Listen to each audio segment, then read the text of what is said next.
Au cœur des forêts silencieuses, une silhouette se déplace légèrement, presque comme un murmure de la nature. Avec des yeux vigilants et des pas calculés, elle apparaît parmi les ombres et les branches, comme une légende vivante qui traverse le temps. Elle est rapide comme le vent, intelligente comme peu de gens, et porte en elle le mystère des forêts anciennes. Présent dans les contes, les mythes, dans les forêts d'Europe. Elle est un symbole de ruse, de beauté, et de survie. C'est le renard roux, le fantôme orange des forêts tempérées. Un animal qui fascine, intrigue et enchante. Au cours des prochaines minutes, nous allons plonger dans votre vie secrète. Leurs habitudes, leurs stratégies, leurs défis et leurs relations surprenantes avec le monde moderne. Préparez-vous à découvrir l'un des chasseurs les plus ingénieux de la nature. Bienvenue dans le monde du renard roux. Elle peut paraître fragile à première vue. Petit, léger, élégant. Mais derrière cette apparence délicate se cache l'un des mammifères les plus prospères de la planète. Un renard roux renard est le canidé avec la plus grande distribution géographique au monde.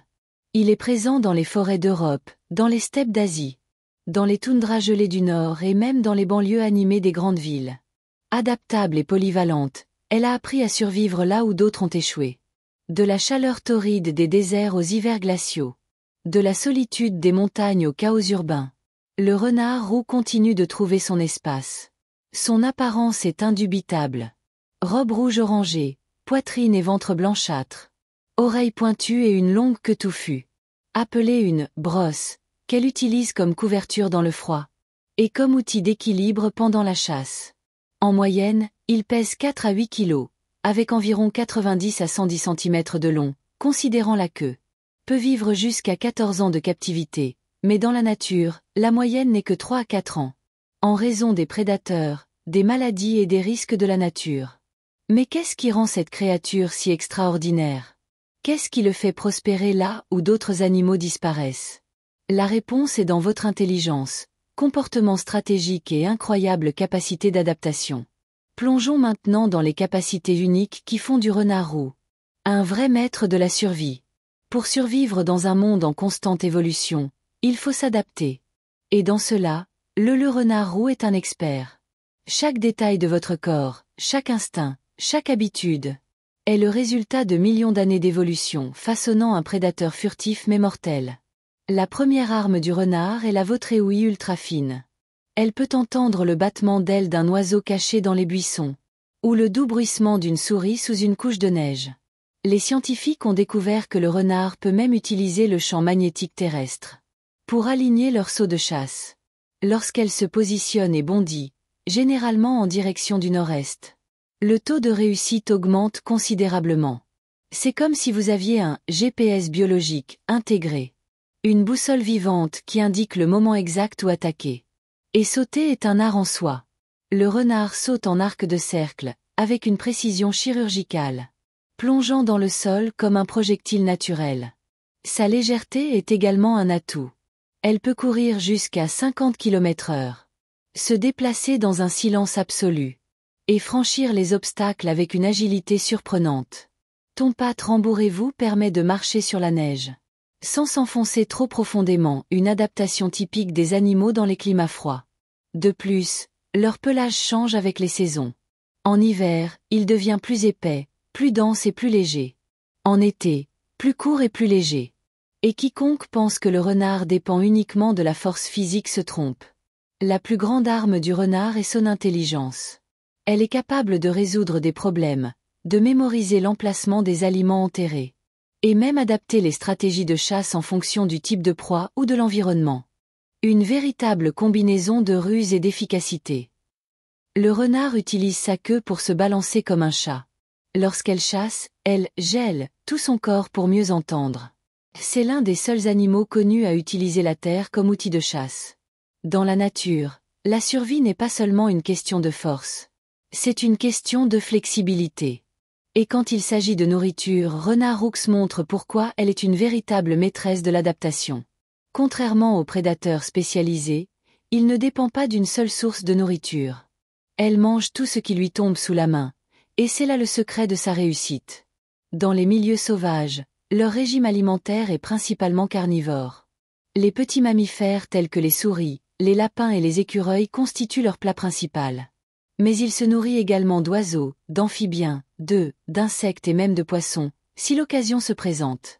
Lors de la chasse, elle adopte le style du prédateur opportuniste. Silencieux, patient et mortel au bon moment. Le saut sûr dans la neige, ce fameux mouvement arqué. Ce n'est pas seulement beau, c'est mortel. Mais le renard ne vit pas seulement de la chasse. Elle est aussi frugivore lorsque cela est nécessaire. Fruits sauvages, pommes tombées, bailles et même racines sont au menu. Et dans les zones urbaines ou rurales, l'histoire change encore. Elle fouille les poubelles, envahit les poulaillers et recherche les restes laissés par les humains. Non pas par malveillance, mais par nécessité. Leur intelligence permet quelque chose de rare dans le monde animal. Elle apprend les schémas humains. Connaissez les heures auxquelles les poubelles sont sorties. Reconnaît les points où il y a plus de nourriture. Et mémestocke la nourriture, enterrant une partie du gibier dans des trous peu profonds. Un comportement connu sous le nom de « mise en cache ». Cette capacité à mémoriser des emplacements et à revenir plus tard pour se nourrir montre un niveau de cognition impressionnant. Et quand il y a des petits à nourrir, le renard intensifie ses chasses, retournant plusieurs fois à la tanière avec une proie dans la gueule. Toujours alerte, toujours calculateur. Bien manger, c'est vivre plus longtemps. Et le renard roux, avec son régime alimentaire varié et ses stratégies polyvalentes, montre comment dans la nature, l'intelligence et l'adaptation vont de pair. Régime omnivore, à propos 60 à 80% carnivore, 20 à 40% de fruits et autres. Vous pouvez manger jusqu'à 500 rats par an. Capable de stocker de la nourriture dans différents endroits et de se souvenir où elle était cachée. Peut manger des insectes tels que des grillons et des coléoptères en période de pénurie. En zone urbaine, le renard apprend à traverser les rues en observant les feux de circulation. Certains renards préfèrent les fruits sucrés comme les raisins, les mûres et les pommes. Elles mâchent rapidement et avalent les morceaux entiers, ce qui est idéal pour les emporter plus tard. À première vue, le renard roux semble être un animal solitaire. Il chasse seul, dort seul, parcourt de longues distances en silence. Mais derrière cette image d'indépendance, il y a un monde social subtil et fascinant. La vie sociale du renard tourne autour saison des amours et élevage des jeunes. C'est durant cette période qu'elle se formait de liens forts avec le partenérite commence à agir de manière plus coopérative. Les couples de renards restent souvent ensemble tout au long de la saison de reproduction. Ils partagent la tanière, partagent la responsabilité de nourrir les petits. Et ils communiquent constamment par des signaux visuels, olfactifs et auditifs. La communication entre les renards reste complexe et variée. Ils émettent plus de 20 sons différents. Des cris aigus, des aboiements, des gémissements, des grognements. Des sons qui expriment la vigilance, l'affection, l'agressivité ou simplement la localisation. Mais toutes les conversations ne se font pas avec du son. Le langage corporel en dit aussi long. Oreilles baissées, queue relevée, corps arqué. Tout a un sens. Et quand le printemps arrive, la forêt prend vie. Les poussins sont nés. En moyenne, une portée compte entre 4 et 6 petits renards. Pendant les premiers jours, ils restent à l'intérieur du terrier, aveugles et sans défense. La mère prend soin d'eux avec dévouement, et le père apporte de la nourriture, étant vigilant et protecteur. Au fil du temps, les petits commencent à sortir de leur terrier et à explorer le monde. C'est à ce moment-là que nous voyons l'un des côtés les plus charmants de l'espèce. Les blagues. Ils courent, ils mordent, ils roulent par terre. Ne s'amusent pas seulement, mais apprendre à chasser, à réagir, à survivre. Le renard n'enseigne pas avec des mots, il enseigne avec des exemples. Même après avoir quitté la tanière, de nombreux jeunes restent près de leur mère pendant des mois. Assimiler les comportements et les techniques essentielles à la vie adulte. Dans certaines régions, les jeunes renards des portées précédentes restent pour aider leurs parents. Une forme rare de coopération familiale parmi les canidés sauvages. Contrairement à ce que l'on pourrait imaginer, le renard n'est pas un solitaire par choix. Elle est, en fait, une créature qui équilibre l'indépendance avec des liens profonds. Un animal qui sait quand agir seul. Mais aussi un moment pour former des alliances, en particulier avec ceux qui partagent votre sang. La tanière du renard a peut être plusieurs tunnels et sorties. Elle peut adopter des chiots orphelins d'autres renards. Les chiots apprennent à chasser en jouant, un comportement connu sous le nom de jeu fonctionnel. Communiquent également avec marquage olfactif, urine, matière fécale et glandes odoriférantes. L'hiver arrive et avec lui, un silence blanc recouvre la forêt. Mais tout ne dort pas sous la neige. Au milieu du froid, un rituel ancestral se répète. Une saison des amours commence entre décembre et février. C'est à ce moment que le renard roux, généralement solitaire, cherche une partenaire. Les rencontres sont marquées par vocalisations nocturnes. Des aboiements courts et des cris aigus qui résonnent à travers le paysage gelé. Une fois qu'un couple se forme, ils peuvent rester ensemble pendant plusieurs saisons. Dans de nombreux cas, le lien entre le couple est monogame pendant le cycle de reproduction. Et il existe des traces de couple qui se retrouvent année après année. Après l'accouplement, la femelle choisit un endroit sûr et discret pour la tanière. Elle réutilise souvent d'anciens abris à blaireaux ou creuse sa propre galerie. Créer un espace protégé de la neige, de la pluie et des prédateurs. Presque 50 à 55 jours plus tard, le moment le plus attendu arrive. Les chiots sont nés. Ils sont petits, aveugles, sans défense. Ils pèsent moins de 150 grammes. Ils dépendent entièrement de leur mère, qui les réchauffe avec son corps et les lèche soigneusement. Stimuler les sens et la circulation. En moyenne, ils naissent 4 à 6 chiots, mais ce nombre peut varier en fonction de l'environnement et de la disponibilité de la nourriture. Le père, bien qu'il reste en dehors de la tanière, a un rôle fondamental. Il assure l'approvisionnement alimentaire, chassant sans relâche et ramenant de petites proies à l'entrée du terrier. À ce stade, la mère part rarement. Votre priorité est de garder les chiots au chaud et protégés. Au fur et à mesure que les jours passent et que le printemps approche, les oursons commencent à ouvrir les yeux, à explorer la tanière. Et petit à petit, ils prennent le courage de donner le premier pas dans le monde extérieur. À partir de là, commence la phase la plus délicate. Apprentissage pour la faune. La reproduction du renard roux ne se limite pas à la perpétuation de l'espèce. C'est aussi un spectacle de soins, de dévouement et d'intelligence parentale. Un rappel que même les chasseurs les plus intelligents de la nature. Ils savent aussi être des protecteurs, des compagnons et des parents attentifs. Données scientifiques et curiosités. Gestation. 49-58 jours. Nombre moyen de chiots, 4 à 6, qui peut atteindre jusqu'à 12.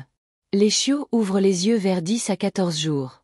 Ils sortent de leur cachette pour la première fois entre 3 et 4 semaines de la vie. La tanière peut avoir plusieurs caméras et sorties de secours. Les chiots sont sevrés vers 2 mois. Depuis que les êtres humains ont commencé à enregistrer leur histoire. Le renard était présent. Mais pas comme un simple animal de la forêt. Et oui, comme un symbole puissant de mystère, de ruse, de liberté, et de contradiction. Dans les fables, elle est la filou. Dans les contes pour enfants, le menteur intelligent qui trompe les imbéciles. Dans la culture japonaise, c'est le kitsune, esprit magique, gardien et parfois messager des dieux. Pour les Celtes et les anciens peuples d'Europe, le renard était un guide spirituel. Un être qui connaissait les chemins cachés de la forêt et pouvait traverser les mondes. Mais cette image n'était pas toujours positive. Pendant des siècles, le renard était également craint, traqué et persécuté. Accusé d'avoir cambriolé des poulaillers, volé de la nourriture et menacé la production rurale. Elle est devenue la cible de chasses sportives brutales, principalement en Angleterre et en France. Un célèbre chasse au renard avec des chiens, qui survit encore dans certains endroits, est un portrait cruel de la relation déséquilibrée entre l'homme et la nature. Et même en dehors des camps, les conflits continuent. Dans les villes, où les forêts ont cédé la place aux rues et au béton, le renard essaie de survivre parmi nous. Fouiller dans les poubelles, traverser des avenues dangereuses. Et parfois cela provoque la peur, par ignorance ou à cause d'une mauvaise réputation héritée d'histoires anciennes. Cependant, la vérité est que le renard ne cherche pas la confrontation. Elle vient et adapte à notre présence, car il n'a pas d'autre choix. Dans de nombreuses régions, il fait déjà partie du paysage urbain. Chasser les rats, aider à la lutte antiparasitaire. Et maintenir un équilibre invisible mais essentiel. Le renard est, en même temps, protagoniste et victime de notre histoire.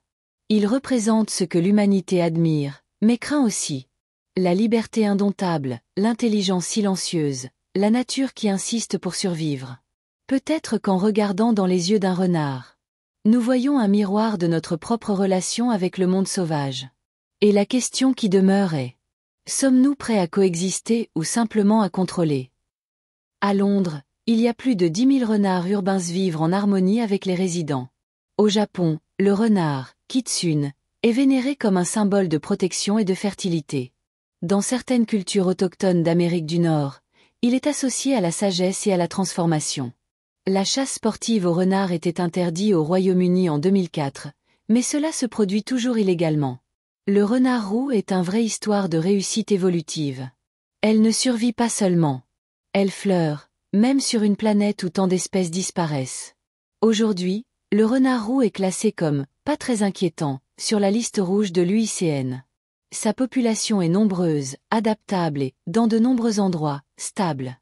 C'est rare. En période de crise environnementale, où les animaux disparaissent chaque année. Trouver une espèce qui prospère même avec la présence humaniste, à tout le moins, admirable. Mais cela ne signifie pas qu'elle est à l'abri des menaces. Dans certaines régions, la destruction de l'habitat, la chasse illégale, l'empoisonnement et les maladies comme la rage mettent encore en danger les populations locales. De plus, la réputation du renard comme « nuisible » rural alimente encore des persécutions inutiles, souvent fondées davantage sur la peur que sur la réalité. C'est pourquoi la conservation du renard dépend également de l'éducation. Pour briser les mythes, voir son importance écologique et respecter son espace. Après tout, le renard n'est pas seulement un bel animal. Elle est aussi fonctionnelle, contrôle les populations de rongeurs, prévient l'excès de nuisibles et contribue à l'équilibre des écosystèmes. Et plus on l'étudie, plus il nous surprend. Saviez-vous, par exemple, que le renard peut entendre le bruit d'une souris qui se déplace à plus de 100 mètres? Elle peut exécuter le 50 km/h? Dormez-vous recroquevillé avec la queue sur le nez, comme une couverture naturelle? Et qu'elle utilise jusqu'à le champ magnétique terrestre pour aligner leur seau de chasse? Ce sont ces petites merveilles qui révèlent à quel point elle est spéciale. Le renard roux est un symbole d'adaptation, de résilience et de beauté sauvage. Dans un monde en constante transformation, cela nous enseigne une leçon précieuse. Pour survivre, il ne suffit pas d'être fort. Il faut être flexible, attentif, stratégique et surtout respectueux de l'environnement. Des qualités qui n'appartiennent pas seulement à la nature, mais qui peut aussi et doit exister en nous. Statut de conservation, préoccupation mineure, UICN. Distribution mondiale. Présent dans tout l'hémisphère nord, introduit en Australie. Fonction écologique. Prédateur de rongeurs, disperseur de graines. Principales menaces locales, chasse illégale, mortalité routière, empoisonnement, destruction de l'habitat. Certains renards vivent près des humains sans jamais être vus. Dans les villes, ils préfèrent marcher la nuit pour éviter les contacts. Ils sont extrêmement silencieux et aboient rarement sans raison. Certains peuvent ouvrir des boîtes de conserve et même déverrouiller de petits contenants. Si vous avez aimé en apprendre davantage sur le renard roux, contribuez à protéger la faune sauvage près de chez vous. Respectez les animaux sauvages. Partagez vos connaissances. Et n'oubliez pas, chaque créature a un rôle à jouer sur cette planète, même celle qui passe silencieusement. Le renard roux est plus qu'un simple animal de la forêt. Elle est un symbole vivant d'adaptation, de ruse et de résilience. Dans ses pas silencieux, il franchit le seuil entre le sauvage et l'humain, montrant que, même dans un monde marqué par une transformation constante, la vie trouve un moyen de s'épanouir. Elle nous enseigne que la vraie force ne réside pas dans l'agression ou la domination, mais dans l'intelligence, la patience et le respect de l'équilibre de la nature. Observer un renard, c'est contempler un mystère qui persiste depuis des milliers d'années. Une histoire qui relie le passé, le présent et le futur. Puissions-nous apprendre d'elle l'importance de vivre en harmonie, reconnaissant que nous faisons partie d'un écosystème plus vaste, où chaque créature a son rôle et sa valeur. Que le renard roux nous inspire non seulement l'admiration, mais aussi la responsabilité. Protéger, conserver et respecter la nature qui nous entoure. Parce qu'en fin de compte, notre destin est lié au sien. Et tant que le renard suivra sa piste invisible parmi les arbres, nous aussi, nous pouvons suivre notre chemin plus conscient, plus connecté, plus humain. Merci d'avoir regardé. À bientôt pour une nouvelle rencontre avec la nature.